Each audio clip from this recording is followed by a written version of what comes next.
This is The Speaking Show. I'm David Newman, and you're tuned in to the #1 podcast for speakers, consultants, and experts who want to speak more profitably.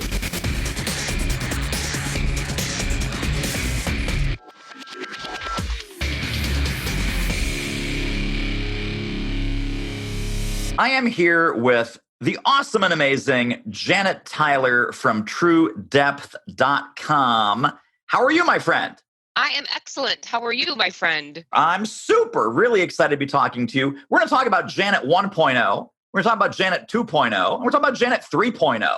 So the whole evolution of Janet episode is what we're talking about. So you and I were talking. We did some work together. You have this awesome, incredible background in public relations, media relations, speaker placement, all this cool stuff. Walk us through your professional journey in those early days of running and building your fantastic PR firm and how all of that kind of came to exist. Sure. I co-founded a company called Airfoil back in the year 2000. We were one of the top leading, at the time, tech PR firms in the country. Actually, number 7, according to the Holmes Report, our industry trade press. And we did it out of Detroit, but we grew and expanded to Silicon Valley, where I relocated with my family and lived there for about 5 years to work on some incredible household innovation and tech brands. eBay, Microsoft, LinkedIn, PayPal were our accounts at that time. We expanded into New York and also had a global network of affiliate partners in Shanghai, London, and Sao Paulo. Wow, big time Yes. stuff. Yes. Not running this out of your basement with your laptop. We did not run it out of our basement. We ran it out of 3 very expensive facilities.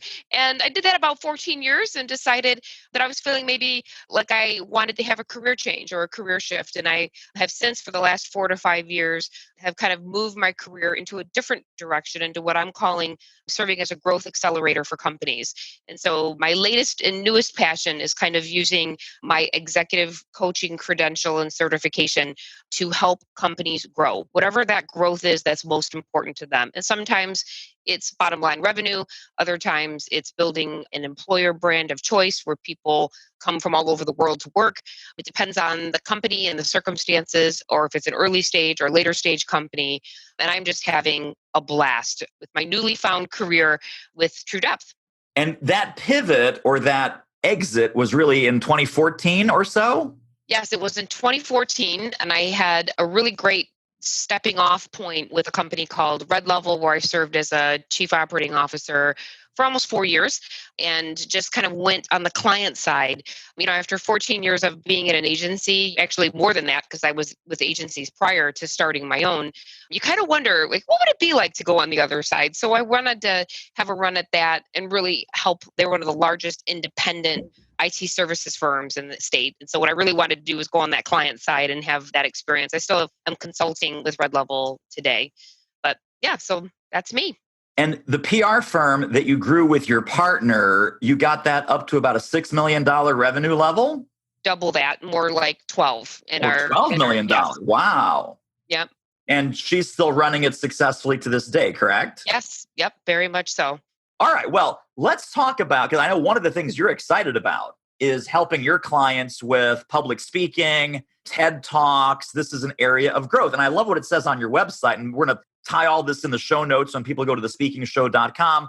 I'm going to link you up to True Depth, and you'll see all of Janet's whole empire, and we'll share some other cool resources. But what it says very clearly is leadership development, the 3 areas in which you rock the world: leadership development, business strategy, and marketing and communications. And I'm guessing that a speaking component probably intersects all 3 of those areas, does it not? Yes, it certainly does. Let's unpack that for a little bit. Let's start with kind of leadership, employer of choice, all that great stuff.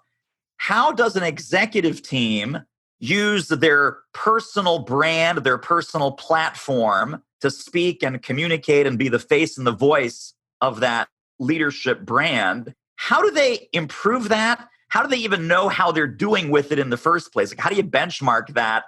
How do people know when they need to call Janet on the big red bat phone and say, "We need help"? Well, I think it's, if you start with a philosophy, which is, really what True Depth is all about, which is a, big piece is education. And so I think it's, what is your idea that is worth sharing? And if you start there, and whether that is, it could be a product or a piece of software or a subscription or a watch. I mean, it could be anything, but if it stems from an idea that's worth sharing that other people will learn and grow from, that I think, you have to have something to offer.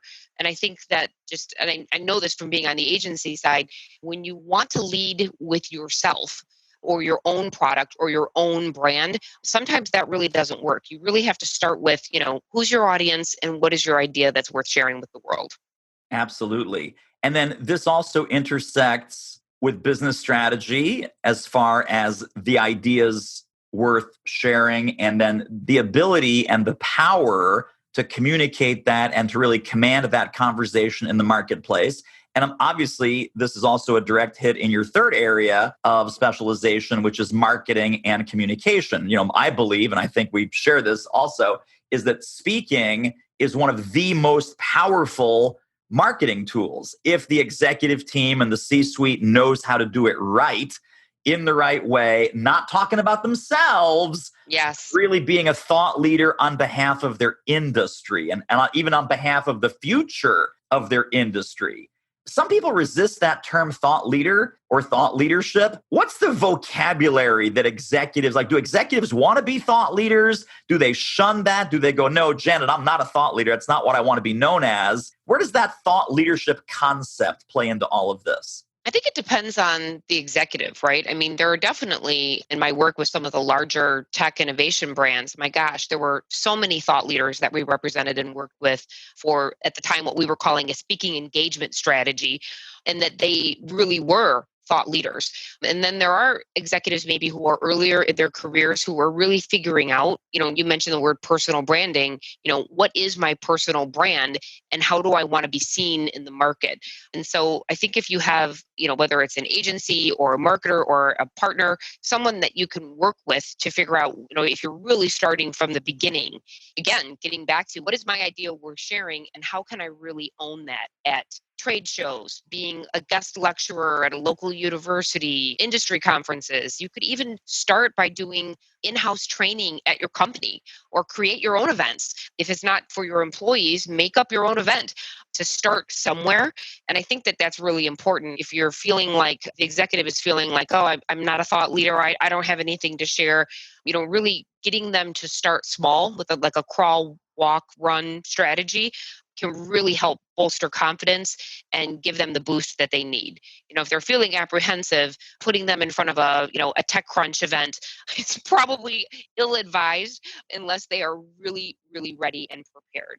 And not that that happens often, right? Usually you have to gain visibility and credibility, along the way to reach the eminent thought leader status.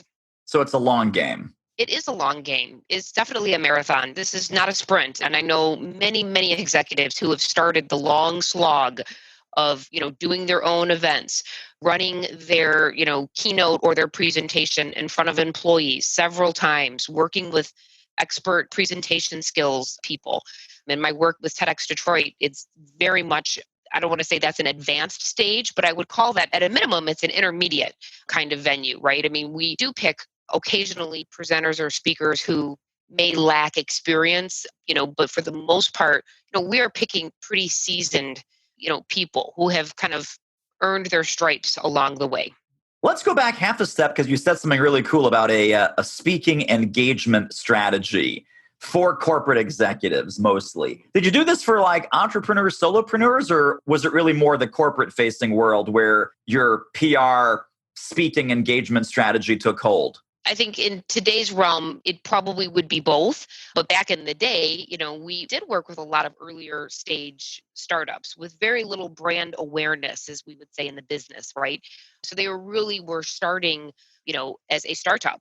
And so a lot of times we would try to focus on, big marketing word here, the differentiation of the brand, right? Or the product. Like what is really different that we can kind of build on, kind of starting with that and then really just holding brainstorms of all of the different ways that we could take that product or concept or idea and see if we could, extrapolate, okay, we can speak at, this kind of event with this topic. We can take this topic to this kind of event.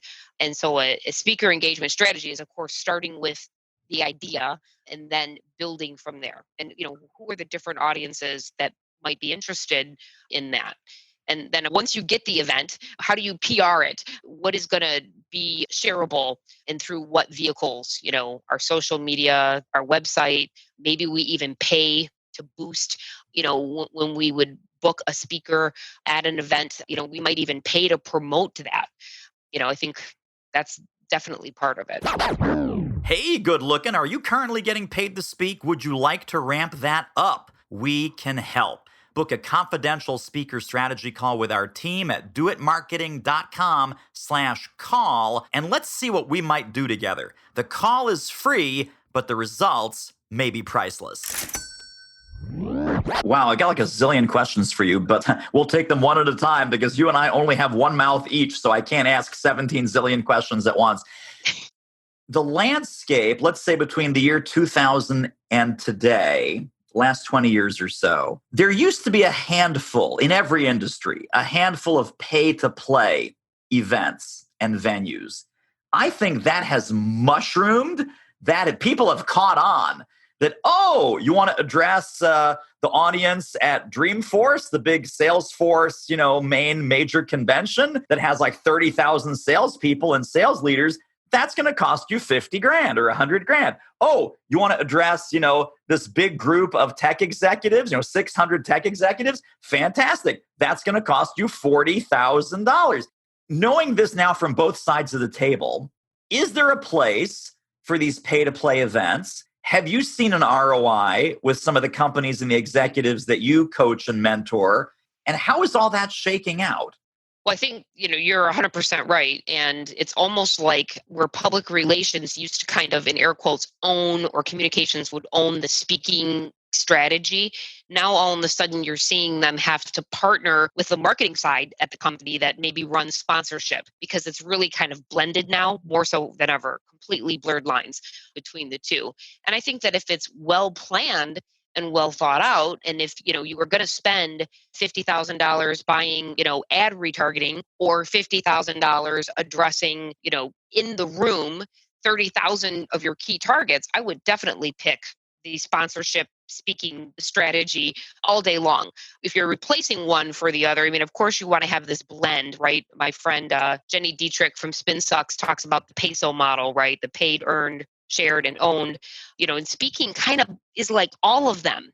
I think maybe she might put it in earned, but I think that it's really, there's a place for the right speaking engagement, right? To pay to play, to obviously promote and plug that on your own website, to share it via all your social channels.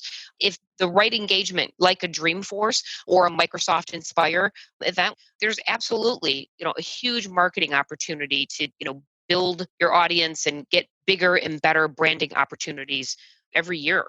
Well, you just used another magic word that I want to riff on, which is branding, because there's two kinds of advertising or two kinds of marketing, right? There's brand or image advertising, and then there's direct response advertising. Mm-hmm. So let's say we drop 50 grand or 100 grand to go have our CEO or CMO go speak in an event. Should they just be giving a great talk, or are there some marketing and direct calls to action triggers in that entire sequence before the event, during the event, and after the event that they need to be doing to make that investment pay off? Well, first of all, when your CEO or any company executive presents at an event and they do it well, let's just assume that they have an amazing talk, because I think, if it's not a good talk, you definitely are not going to pay to promote it, right?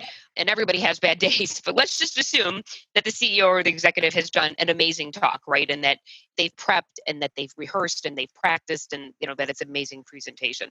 If that's the case, then yes, you definitely want to look at it like, I think it was like Robert Rose or one of the content marketing gurus called it like the content turkey. So if you're writing a keynote, let's hope that that's part of the content turkey that you can slice up. So you take a leg, and maybe that's the social media part of the keynote? And what are your plans to share that on IGTV or Facebook Live? And then, what should we be paying to play through? I don't know, like there's a company out there called Outbrain where you literally write your content and it distributes it. But it's really looking at that turkey. How do you slice it up, dice it up, make soup, the week after, and continue? I would never recommend just writing a keynote in isolation, right? I mean, it has to be connected to the bigger brand strategy of what you're trying to communicate to your target audiences. In what cases do you hear, Janet, we've been on the conference circuit, we're out speaking at all the big events, we're just not getting the ROI? When you hear that, what are a couple of areas that you probe into and start diagnosing? Well, a couple of things, depending on the size and the scope of the program. But, measurement now is required for all marketers, right? And so what are you doing to capture from the stage? And so, what is that, in air quotes, candy that you're offering? If it's drop off your card in exchange for this free, whatever ebook, white paper, or the follow up that is coming after the event. I mean, I think you really have to look at the original strategy and tactical plan for essentially making the most out of the speaking engagement, right? You've gone through all of this work, possibly, as you said, paid money to come and present at this conference. You better have a pretty robust marketing plan to extend the life of that, and using all of the traditional measurement, that you would, like click-throughs, conversions to the website, setting up landing pages. If it is particularly a large investment for the company, you definitely want to make sure that you're measuring it, but you have to be really thoughtful about setting yourself up for success from the beginning. If you're just going there, giving a talk, dropping the mic, piece, you're done. No, you're not going to get that ROI. So I'd have to really dig in, I guess is what I'm saying, and understand, okay, what was the original plan? What were the original goals and the objectives that you set for doing the speaking engagement in the first place? When you ask these questions, and this is just blanket statement, obviously, when you say, what were your goals? What was the ROI? Was it worth doing? What percentage of C-suite executives or just leadership team members would look you in the eye and say, Janet, honestly, we didn't really have a goal and we have no idea how to measure? Would that be 10%, 50%? How savvy are people when they deploy a speaking engagement strategy? And, how aware are they that if they're not doing the goal setting and the measuring and the ROI calculations, that they're missing a huge opportunity? Some people, I'm guessing, would just say, well, we do it just to do it. We do it because our competition is there. Yes, we do it because we have to wave the corporate flag, right? And PR people were known for years as being the, industry awareness people, building awareness. And, I think those days have to be over, because if you're doing it for awareness, that's the very top of the funnel. And I get it, but there has to be a plan in place. Once you have the awareness, what's the plan to, either move them down the funnel or the cycle, or, marketers are kind of calling the traditional marketing funnel all different kinds of things today. But I mean, I think it's a small percentage. I do think that you're right. A lot of people on the corporate side are doing speaking events because they sometimes enter into them almost like it's an altruism, like we're doing this to give back. I'm speaking at the software as a service conference or whatever it is because, I feel like, we're successful and now we need to give back to the community. It's almost like they're starting there sometimes, when it is, clearly a huge opportunity and a marketing lever that you can trigger when it's well thought through. So I think it's quite a few that kind of start, again, just to get awareness, or, what they would call like branding. And it's really just for the sake of being seen. And I think that's a huge missed opportunity. Now, you mentioned about sometimes corporate communications needs to work with marketing because, especially if there's sponsorship dollars or pay to play dollars involved. To what extent, if any, is the sales leader or the chief revenue officer, the VP of sales, do they look at their sales team as an army of speakers or thought leaders or whatever it is we decide to call them? Or sales isn't really involved in a market-facing speaking strategy? That's a great question. I mean, I definitely feel that, if it is a traditional trade show, so what often happens is the corporation, the company decides, okay, we're going to sponsor this huge trade show. We're going to have a booth. of course, which, sales would be very engaged. We're going to, shoot video and B-roll in advance of the show to share out on the big trade shows, whatever their newsletter, their website. It's going to have all these little tentacles of the content turkey, right, that I talked about. So, I do think that sales would be involved, and at some point, obviously, when those marketing qualified leads become sales qualified leads, there definitely is a trigger. I don't know that it happens for sales at the actual speaking engagement. And, I think you might be the one to say needy is creepy. So I feel like that might be a bit needy, which is then could be creepy if you have salespeople, kind of selling right there on the floor. I think that it has to be part of the strategy and maybe well thought out. What a great episode. Wowza. Tell you what, if you want to ramp up your revenue as an expert who speaks professionally, you should really check out our free online training at doitmarketing.com/webinar. Let's go to what you're doing today. And I know that you mentioned TEDx Detroit. Are you still involved in that? Yes, I am. I am a producer. I serve on the executive board, and we're coming into our 10-year anniversary in 20. So it's pretty exciting. We started off with a few hundred people coming downtown about 10 years ago, and last year we had almost 3,000 coming to our TEDx events. It's one of the larger TEDx events in the country. And what kind of venue is it held in that holds 3,000 people?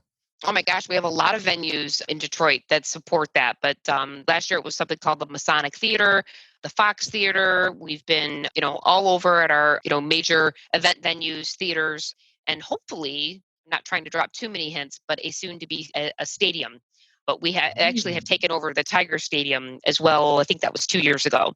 So we haven't announced our event venue yet, but we're in the deep planning for it right now. Yeah, how about that? Volunteer effort, but very viral, and really the cream rises to the top when it comes to selecting and choosing the speakers that get to grace our stage. Very interesting. So how have you seen in your 10 years of being the behind the scenes force of TEDx Detroit, how has the TEDx format changed? How has, like you said, the idea is worth sharing, right? That TED kind of concept. Yeah. How has that evolved based on the kind of programming that you like to put together?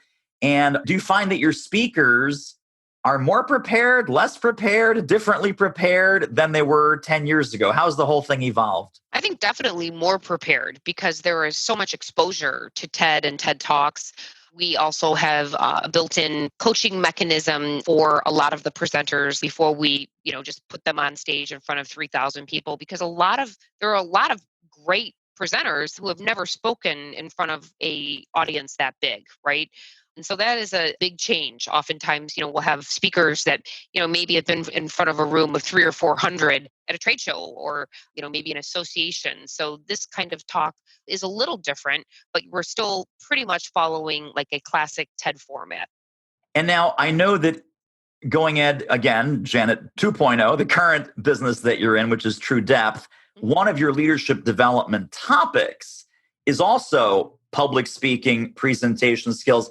How is your teaching and coaching and mentoring around that different from the TEDx coaching? And then what building blocks do they have in common? I think there's more commonality than differences, because I really feel the best speakers, the best presentations, even if it's only a 5-minute talk, will spend, countless hours preparing, rehearsing, rewriting, and performing that talk, and really getting it to a place where it is excellent. And, I think that's where you get the best return on the investment of spending that kind of time, right? Is then, yes, leads, brand enhancement, and all of those things follow. I think that a lot of times executives in corporations, that are used to speaking, I talk in front of groups all the time. That can be a mistake. The TEDx talks, think of how many of those have gone viral. And I think it's the executive that takes it for granted, it's okay, I do this all the time, that usually doesn't perform as well as those that have prepared. For sure. Have you seen either on the corporate speaking side in a presentation skills, public speaking mode, or in the TEDx world, what are some of the ingredients or some of the building blocks for disaster? You mentioned one of them, which is kind of taking it for granted, kind of coming in arrogant, not putting a lot of focus on preparation. Where else can things go south, or where else have you seen things go south? So, assuming you're a good speaker, also, I think that memorizing, and I have personal experience, when you're not feeling super connected to your topic, I think executives sometimes have a tendency to try to memorize. And that can be a real problem because you're not really sharing your war stories, what makes you unique. This is the best thing about branding is if a CEO comes and branding and connecting it to speaking engagements is that you're putting a face on the company. And it is such a huge opportunity, right, to personalize the brand, make an intimate connection. It's why social media became so big so fast because for the first time, broad audiences could really connect with the brand. And I think that, executives maybe make the mistake by not really personalizing the content to them. Yeah, that's such a great point. Well, let's talk about Janet 3.0. What is new? What is next? What are you cooking up for the next phase of your professional adventure? Where are things going and what are you excited about? Well, I'm working on a curriculum right now for growth acceleration for small and medium businesses. So I am working right now with a few different startups and trying to figure out what I do and to processize it, if that makes sense, so that I can replicate that with other companies and possibly build and grow my team to enable that. So, right now, maybe I don't know if I'm making a mistake or not, but True Depth is me and some 1099 contractors. So I'm hoping that by 2020, I'll have it figured out if I'm either going to grow this thing or keep it independent, which I'm loving the independent piece of it. I'm here in my small office. I spend a lot of time in video, but coming from an agency background, I do miss sometimes being surrounded by people, particularly creative, smart, energetic, engaging people. So I'm trying to figure out how I can plug that into my practice in the coming months. Now, have you done a TEDx talk? I have not done a TEDx talk. I know this is crazy. I do a lot of speaking. I'm presenting, primarily in the marketing, communications, and technology circles, presenting a lot on leadership development and a lot on presentation, on how to give the good presentation. So I think what's kind of happened with TED is, when I'm on the board, I'm on the planning committee and I'm a producer, and it's definitely a conflict of interest to put myself on my own stage. So I've just never had the opportunity to do it. But I've been thinking about going back maybe to my local university has their own TED. It doesn't have to be just Detroit that I could speak at. Right. I mean, anywhere in the country, right? Because, it's open. People travel. I mean, it's funny. Somebody was they did a TEDx in Denver and they live in Baltimore. And I said, how'd you end up doing this in Denver? It's like, I applied. Okay. Yeah. So Yeah, it doesn't that's have to be in interesting. your backyard, right? Well, yes and no, because TED really likes, at least for us in Detroit, in order to have use rights to the brand, is to make that connection to Detroit. So if we bring in people from out of state, we like to make sure that they had a Michigan connection. Perhaps they were born and or went to school here, or Yeah, I think there we're, was some connection to yeah, Denver or yeah. Colorado or something. Yeah, you really want to make sure because otherwise it then becomes just a TED event and not a TEDx Right, event. right. But yeah, so I think that there's, again, a ton of opportunity, if you're really looking, and this is the other thing, here's a PR pro tip. If you're building a speaking engagement strategy, one thing we used to do with clients is look at their hometowns.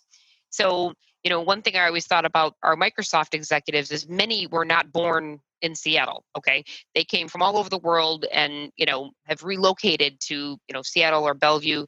But what we would do is go back to their hometowns and develop, okay, you could start your speaking career by going back to perhaps it's a TEDx Detroit or a digital summit that might be headquartered in, I don't know, Orlando, if that's where they were from.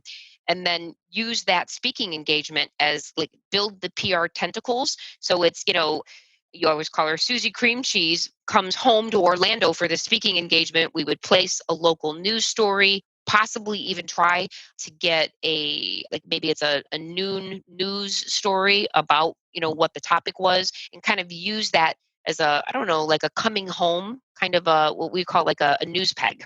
So for those of you that are thinking about how you could extend the speaking engagement beyond just the speaking engagement, there's a couple of pro tips for you. Yeah, very, very nice. All right, I'm going to have two final questions for you. The final question is, how do people get connected and stay connected to you and all your fantastic work and website and blog and whatever other goodies you want to share?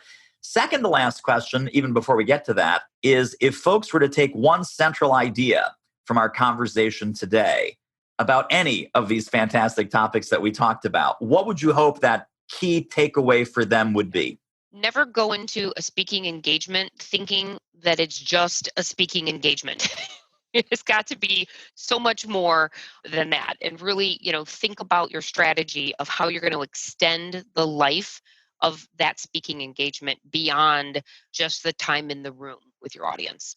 Love it. Because you extend the life, you extend the return on investment. Yes, exactly. Of course, and do what you can to measure your impact. But if you're just going into the room to do the speech or do the presentation, there's going to be nothing to measure because you haven't built a plan on what your goals or objectives are to accomplish from doing the talk in the first place.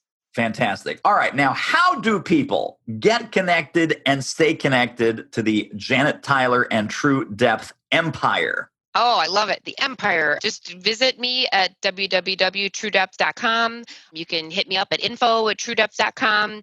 And I'd love to just have a conversation and let's see if True Depth can help you grow and most importantly, accelerate your growth.